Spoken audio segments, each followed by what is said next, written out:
Hello friends, आज हम बात करेंगे कर्मचारी चयन आयोग हमीरपुर के बारे में। कर्मचारी चयन आयोग हमीरपुर को निरस्त करने के फैसले के बाद अब फंसी हुई भर्तियों पर माथापच्ची शुरू हो गई है।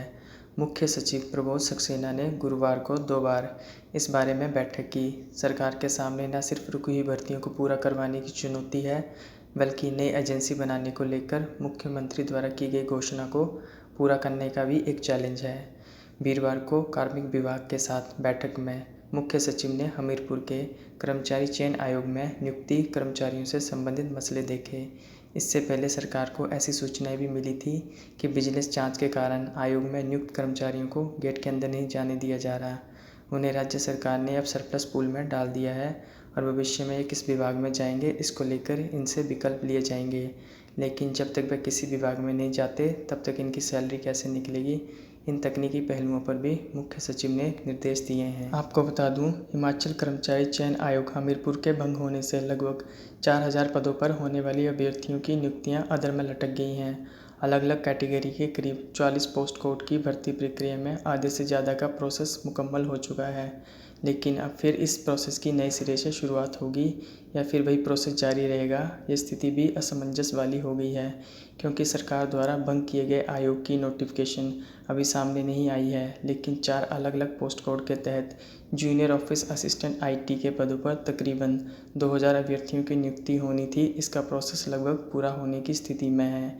एक मामला सुप्रीम कोर्ट में सुनवाई के लिए पेंडिंग है, लेकिन बाकी के पोस्ट कोड का रिजल्ट लगभग तैयार है। पोस्ट कोड 817 का इवैल्यूएशन बाकी है। इसमें 1600 से करीब पद भरे जाने हैं। 939 पोस्ट कोड में 295 पद भरे जाने हैं, जबकि 902 में 82 पदों को भरा जाना है।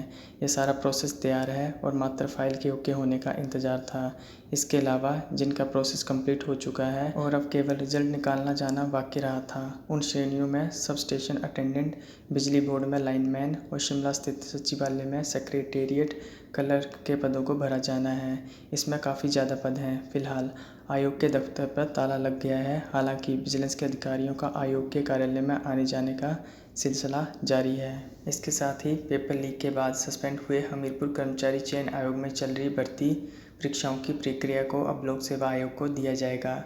इस बारे में कार्मिक विभाग राज्य सरकार के फैसले के अनुसार एक रेफरेंस तैयार कर रहा है, जिसे लोक सेवा आयोग की मंजूरी के लिए भेजा जाएगा।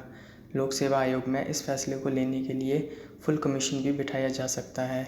इसके बाद लोक सेवा आयोग से निर्णय होते ही अगली प्रक्रिया का पता चलेगा। ये भी संभव है कि लोक सेवा आयोग चल रही जांच के बीच में पहले विजिलेंस ब्यूरो से और जानकारी चाहे, इसके बाद ही आयोग हमीरपुर में बड़े भर्ती संबंधी रिकॉर्ड को हाथ लगाएगा। इसके अलावा नई एजेंसी को लेकर अभी तक स्थिति स्पष्ट नहीं है। जहां तक नई भर्तियों के लिए नेशनल टेस्टिंग एजेंसी यानी NTA की तर्ज पर कोई एजेंसी बनाने की बात है, तो इस बारे में अभी कुछ भी स्पष्ट नहीं है। इसकी वजह यह है कि कार्मिक विभाग के अधिकारी भी जानते हैं कि NTA सिर्फ एडमिशन के लिए स्क्रीनिंग एजेंसी है, ये नौकरियों के एग्ज़ाम नहीं लेती। इसलिए हिमाचल में भी इस तरह का फैसला लेने से पहले पूरे स्ट्रक्चर को स्टडी करना होगा और ये भी देखना होगा कि नई एजेंसी में कोई पेपर लीकेज ना हो, इसकी गारंटी भी लेनी पड़ेगी। इसके अलावा हमीरपुर कर्मचारी चयन आयोग में सामने आए पेपर लीक के मामले में आयोग के सचिव रहे HCS अधिकारी जितेंद्र कंवर को भी आरोपी बनाया जा रहा है। विजिलेंस ब्यूरो ने इनके खिलाफ जांच की अनुमति मांगी थी। राज्य सरकार ने ये अनुमति दे दी है। अब आयोग की सचिव के खिलाफ भी FIR दर्ज हो सकती है। राज्य सरकार ने भ्रष्टाचार निरोधक कानून की धारा 17A के तहत परमिशन टू इन्वेस्टिगेट दे दी है। विजिलेंस ब्यूरो अब पहले से दायर 2 FIR में से किसी एक में आयोग के पूर्व सचिव का नाम भी शामिल करेगी। आयोग में तैनात डिप्टी सेक्रेटरी को इस दायरे से छोड़ दिया गया है, क्योंकि उनका वहाँ स्टे ही बहुत कम है। पेपर लीक के बाद राज्य सरकार एक तरफ हमीरपुर कर्मचारी चयन आयोग को बंद कर चुकी है, दूसरी तरफ आयोग में चल रही भर्तियों को लोक सेवा आयोग को देने का फैसला हुआ है। विजिलेंस ब्यूरो ने इस केस में कोर्ट में पहली चार्जशीट दायर कर दी है, जिसे मुख्य आरोपी महिला कर्मचारी उमर आज़ाद के अलावा 7 और लोगों के नाम हैं। अब हिमाचल प्रदेश प्रशासनिक सेवा के अधिकारी के खिलाफ भी जांच की अनुमति मिलने के बाद आरोपियों की संख्या बढ़ सकती है। विजिलेंस ने अब तक हुई जांच में आयोग के सचिव की मिलीभगत और जिम्मेदारी में लापरवाही के कुछ प्रमाण मिलने के बाद ही राज्य सरकार को जांच की अनुमति के लिए केस भेजा था। तथ्यों को देखते हुए सरकार को इस बारे में अनुमति देनी पड़ी। पेपर लीक मामले में कर्मचारी चयन आयोग के सचिव का क्या रोल रहा है, विजिलेंस अब इसकी जांच करेगी।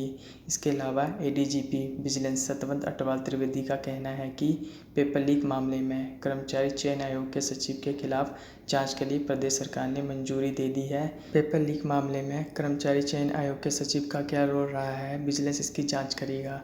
उन्होंने कहा कि मामले की जांच अभी जारी है, अभी और भी गिरफ्तारियां हो सकती हैं। हिमाचल कर्मचारी चयन आयोग में फंसी सभी भर्तियों पे कोई भी अपडेट आते ही मैं अपने यूट्यूब चैनल पे अपडेट कर दूंगा। धन्यवाद।